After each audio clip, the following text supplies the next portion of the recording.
Here's that diagram, I'll get to you in a second, around looking at yourself situated within the classroom, within the university, within a community, and then, lo and behold, within society, right?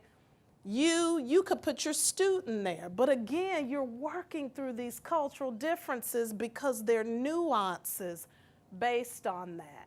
And when we're working through those cultural differences, we understand that inequities exist in the system and in intergroup relationships. I said this earlier, resulting from our conscious and unconscious biases and stereotypes. Now listen, if anybody in here says they don't have any conscious biases, then I'm kicking you out right now. We all have some that we know we have. And then there are others that we don't even realize we're enacting. That's that implicit bias that we've learned, you know, from home, through the media, all these various places. And that then we actually act out racism, sexism, classism, ableism, homophobia, linguicism, and ... whatever other isms, ageism, right? We could think of so many, but I'm trying to get you to see that because we bring different experiences in our cultural backpacks, we're all implicated in practicing the isms. We all are. And the sooner you recognize that, the better you can be at becoming more culturally competent. Please, ma'am. In listening to a lot of the responses, it seems as though the professors or teachers are in the position where they feel that they have to change to meet the student. Mm-hmm. But I've found that in my short experience that if you peer the students from those socioeconomic classes Mm-hmm. that are from different levels and peer them with an unleveled level, a lower class person Sure. with, we're talking about income and demographics and geographics, and have them work with each other to understand, to communicate. I think the biggest key is communicating. We don't talk enough. Yeah. And that physicality is not there. Yeah. And I've found that if you speak to just one student after class, that student will speak to another student and tell what you told them. And they're waiting for their turn for you to speak to them after class. But the second thing, when you brought this slide up, number 2 on this sheet, was very profound to me when you brought in racism, sexism, and the generation of the teacher, where they've come from, how they've lived. We become biased as how we view how students socially interact. Especially with the homophobia piece. And these students become offended and non-responsive when we don't understand their generation, when we are implementing our generation. I think that's a great point, right? You share a set of cultural understandings based on how you grew up, right? The students you are teaching bring a different set of cultural understandings and nuances. And oftentimes we are trying to impose ours on them as opposed to thinking about how to help them reach benchmarks by integrating as much as we can their cultural understandings into the work. The act of imposing often will lead to the resistance to learn what you have to say. And it will also lead to silencing. Students won't raise their hand anymore. They just disengage. So it's not as good for us to impose our cultural values, norms, and beliefs because it leads to these resistant strategies from students. The other thing about that is being transparent with students that there's a certain set of cultural codes they have to learn, right? Within the discipline, there's a certain set of skills they have to learn, and that those skills might very well feel foreign to them. But that a part of being a productive member in society is being able to adapt to various social contexts. I'm always saying that to my students. You don't have to like what it is that you have to learn, but there's a reason that I've got to teach it to you, and it's actually skillful for you to be able to interact across various contexts, right? And in that way, I'm not always integrating your whole identity into the classroom, but I'm doing my best to resonate with you where you are to get you to understand what I need you to understand. Yes, please, we'll move on. So I'm thinking about how to help all of us sort of move from theory to practice. Mm-hmm. You are familiar with the literature. I mean, it is obvious to us all. But we aren't. Mm-hmm. We have heard some of these terms about implicit bias, stereotype threat, and so on. But for many of us who are trained in other disciplines, we're hearing all this, we agree with this, but now how do we translate that into Good actions? Yep. So I'm wondering if a possibility might be to create sort of a body of translated literature with actual practices that have been proven effective so that we can sort of make it a lot easier for us to change. That's right. Yes, that's a great comment. We're actually going to move to doing some of that work here after our break, and I will be sending a resource list to you all. I was asked to do that, so I do have that for you. It's not in the packet, so that'll come out via email. But we are going to look at some of those theories, and then I'll give you some time together to actually strategize, talk through what are the ways to then combat them, you know, in our practice. So I'm glad you said that, but those materials will come. There are a lot of resources out there, so I want to make sure you have those. Again, just thinking rhetorically for yourself, do I harbor unconscious biases and assumptions about my students that influence our interactions? And where do those biases and assumptions come from? What are those implicit assumptions? So I love this. This is a couple more slides here, and we'll segue into our break. But Lisa Delpit is actually a scholar in education who wrote a book, Other People's Children, Cultural Conflict in the Classroom. But I love this quote around culture. She says, we all carry worlds in our heads, and those worlds are decidedly different. We educators set out to teach, but how can we reach the worlds of others when we don't even know they exist? Indeed, many of us don't even realize that our own worlds exist only in our heads and in the cultural institutions we have built to support them.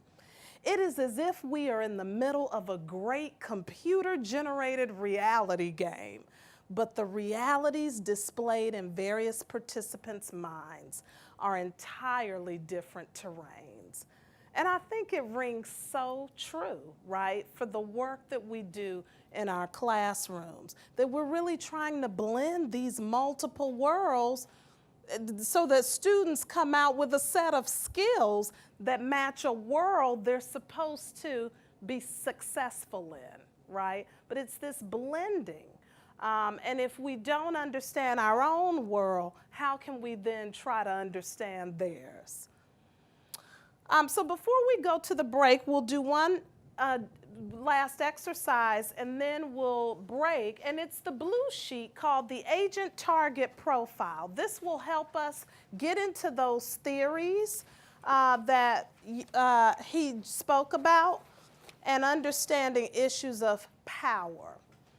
So why does culture matter? We've talked a bit about this, but I think it's important for you to kind of situate your own social location in this. And it's obviously US based, but I want you to take that agent target profile, and together we're going to look at, in the US, right, what are the dominant groups based on these categories? So when we think about race, who's dominant? Whites, okay, circle white. When we think about social class, what's considered dominant or mainstream? Upper middle, middle class. People like to say they're middle class even when they're upper class, right? Because there are assumptions about the upper class. Everybody wants to be middle, you know. Did you have a comment? No? Okay. So we could say, middle class, upper middle. I mean, it depends. What about gender? Who's dominant? Men. I'm pro-women, but, in society, right? What about based on sexuality? Heterosexuals, circle that. What about on religion? Christians, okay. What about ability? Able-bodied. And what about language? Native English speakers, all right? Now I want you in the next column to actually write how you identify. We've identified the dominant in our society, but now you go down the next column and write your own social group membership, okay? If it's not listed in the parentheses, just put it on your chart. And I'm not collecting these. This is your personal profile, okay? In that second column.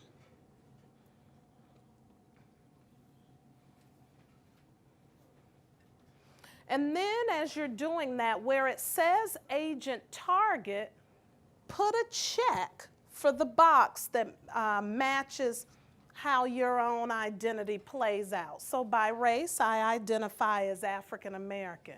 That's not the dominant in society, so I'd put a check over here under target. Following me? Okay. All right. Well, if you're agent, you put a check for agent. You're trying to see how your own profile plays out according to what's considered dominant in society. I'll give you a moment to do that.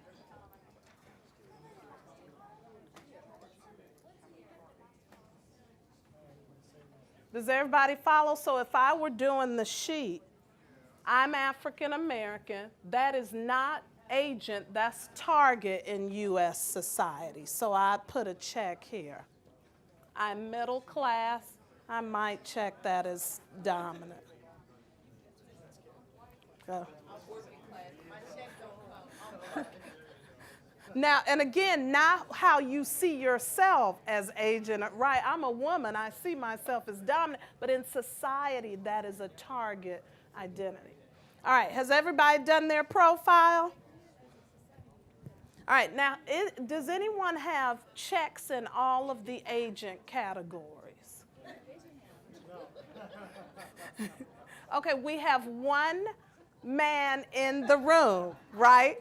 Okay, I'm just gonna make sure. So you're saying, what is your identification?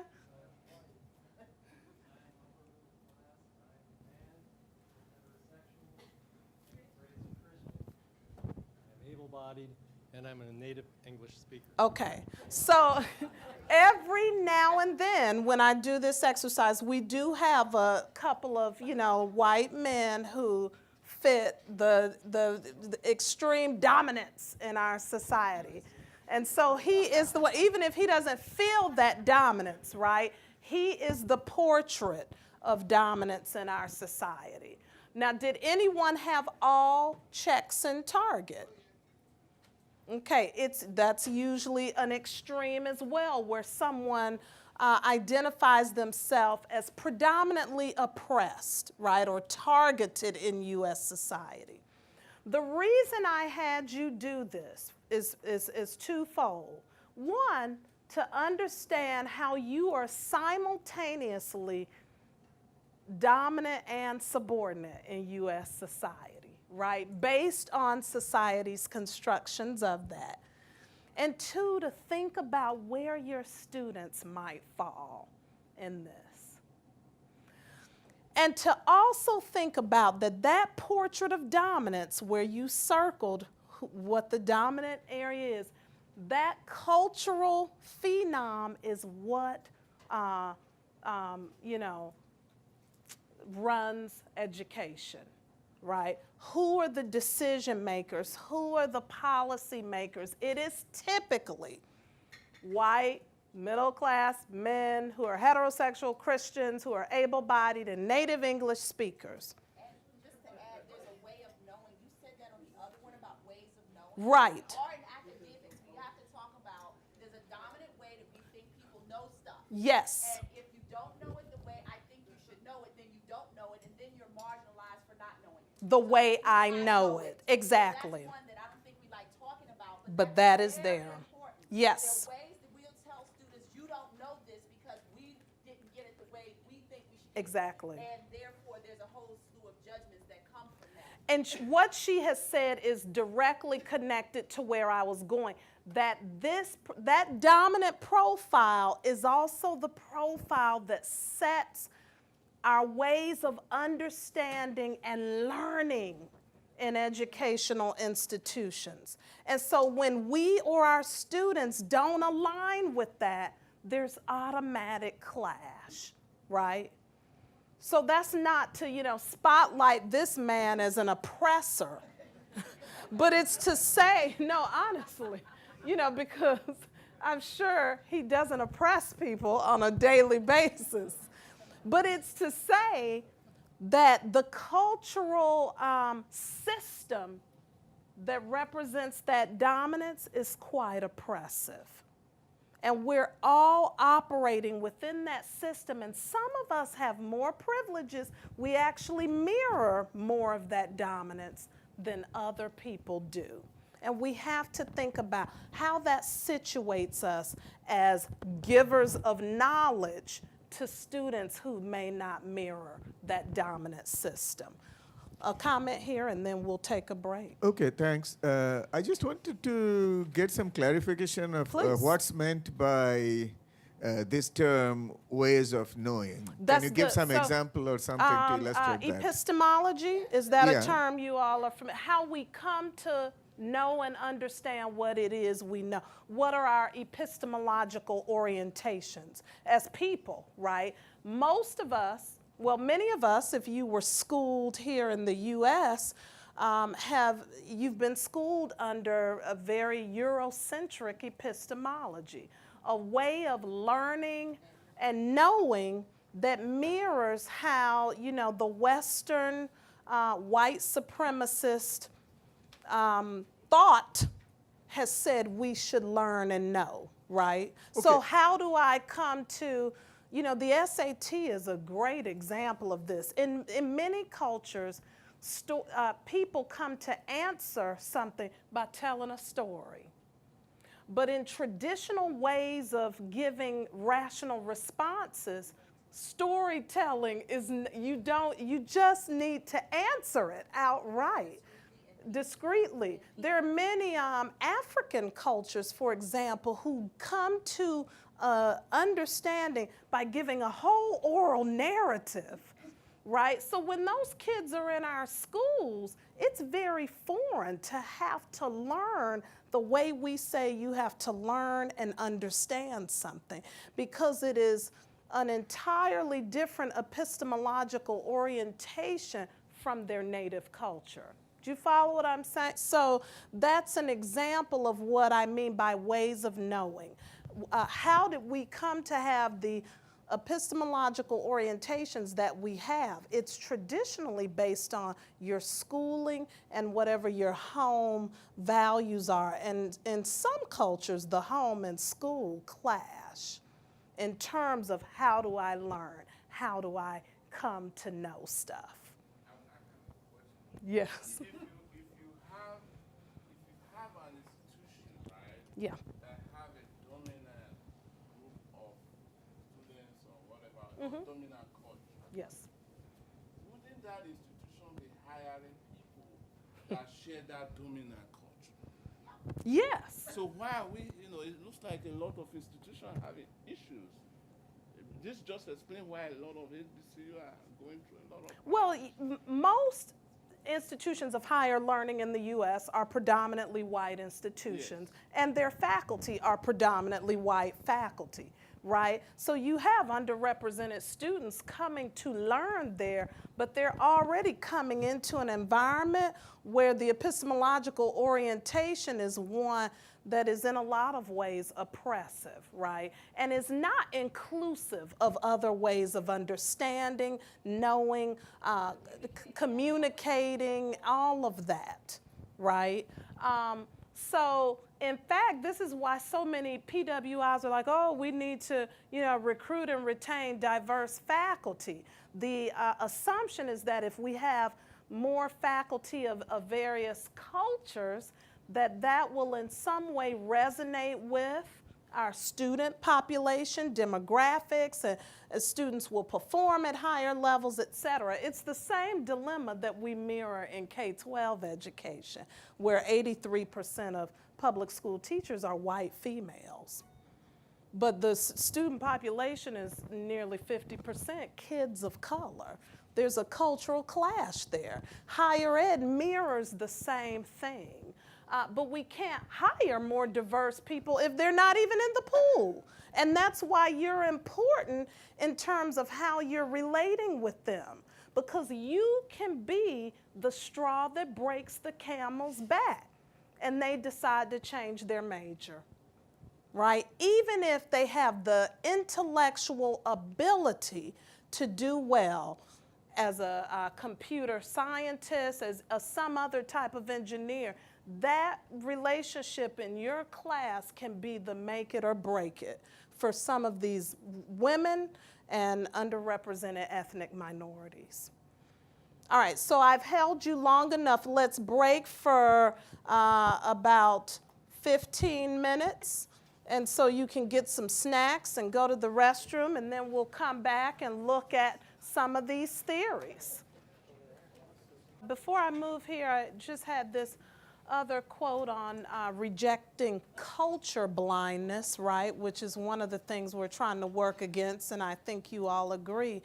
Just an interesting quote. Perhaps one reason why efforts to diversify science have made little progress is that we've spent too much effort trying to inculcate diverse populations of students into the culture of science, as opposed to changing the culture of science itself to be inclusive of them. To even consider this, I wish I had said it, but it's Tanner and Allen. To even consider this, it would seem that an important shift in perspective is needed, a shift that a conversation about cultural competence could drive. So I think it speaks to the conversation we were just having, for the last 15 or 20 minutes about there is this kind of dominant culture of science, dominant culture within your discipline, that marginalizes students who bring different cultural understandings to the classroom. So with that, let's think about some of the theories and frameworks that help us understand some of the underperformance, and then I'm going to have you strategize. As I said, a resource list is going to come to you that has websites as well as some book and article references. But I was telling a couple people in the break, there's no laundry list of like, here's what you do, and it works for everyone, okay? So as we enter this last hour and 10 minutes of our time together, I really want you to focus your brainstorming on your TIDES project, okay? And how you can now map on some of the things that we've discussed to specific implementation items for your TIDES project, okay? So let's talk about stereotype threat. Who's heard of stereotype threat? Okay, so some people in the room have not. So, and I did give you a handout that has the definition of stereotype threat, what's here on the slide, as well as these strategies we're going to look at. But stereotype threat is this idea of being at risk of confirming a negative stereotype about your social group, okay? And an example would be, you know, in Claude Steele and Josh Aronson have done a lot. I mean, they are the trailblazers in the field around this, but other researchers have replicated stereotype threat studies. One of the things they did was, you know, in a classroom where the students were taking, you know, a math test or something at the college level. You know, the proctor said, you know, typically African Americans don't do well on this particular test. And then they had a control situation where the proctor didn't say that. And that what they found is in the situation where the proctor actually stated that out loud, African American students who would typically have performed quite well underperformed for threat that they actually might confirm the negative stereotype. Does that make sense? They did the same thing with women. Had a proctor who said, you know, typically on this particular exam, women don't generally do that well. And then had a control setting where the proctor didn't say that. And undergraduate college women who would have typically performed at high levels underperformed under the anxiety that they would actually confirm the threat. Stereotype threat is real. I've actually done this research with students of color in high schools, and they talk about, they don't have that language for it, but they talk about the nervousness, the butterflies they get in their stomach in class, right? And so they don't raise their hand to answer a question for fear that their answer might be wrong, and then everybody else in the class will say, see, they were dumb anyway, right? They're not going to say that out loud, but it's the fear that they actually might confirm what people already think about them. So it's very real, and that's to say that some of your students might experience that if they are ethnic minorities and if they are women or people of other marginalized identity group. They've even found, studies have found that some white males in, I forgot which settings, have underperformed under stereotype threat because of a negative perception about white males in that particular social context. So, I was going to ask if, oh, composition English, I can't remember, yes. I was going to ask if the instances that you mentioned of a proctor saying African American students don't do well in math, since we know that the entire country doesn't do well at math, and that's a fault of our horrible mathematics teaching, which as a former mathematician I can confess to. Are there any studies where the same issue is, the same proctor statement was given to a class saying white males typically don't perform very well in math tests, which would be a true statement? And then you know, that's interesting. I am not aware, doesn't mean that they don't exist, but I'm not aware if someone has done those kinds of, you know, experimental designs around stereotype threat. There's a project for some research for That's it. right, there's a project. So some of the resulting effects, you want to say something? Go ahead, please. Along that same line, have they done studies where they make it a positive to the minority to see if the majority perform worse? Meaning, like, if I have a class, Yes. say I have a class where there's a few women, and I make a general statement, women tend to pick this up better than males. Will the males perform worse? That's a great question, and I'm not aware of studies where they've reversed that experimental design. There's another project for someone. Are you aware, John, that that research exists? I'm not sure, but it would depend on the task. I think it's very task-oriented around stereotype threat. When the task is one where, you know, the stereotype is negative, you know, typically for the group. But that would be an interesting design as well. So the resulting effects are here. I talked about some of those physical, you know, reactions to it, but we know that these things happen as well, right? Academic performance suffers. There's reduced practice time on a task because the student just disengages, a reduced sense of belonging to the actual context, you know. Why am I even here in computer science or biology? I don't even, you know, maybe I shouldn't even be in this field. Or a reduced valuing of the domain in order to protect core identity. So, well, you know, biology isn't that important anyway, as a strategy to self-preserve. Do you follow what I'm saying? So they still, it's a way to self-preserve. So there have been strategies to reduce stereotype threat.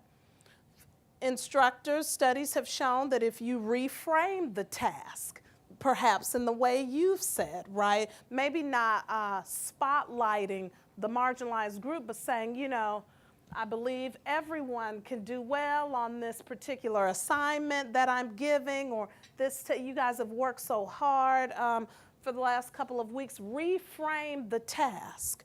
De-emphasize the threatened social identity.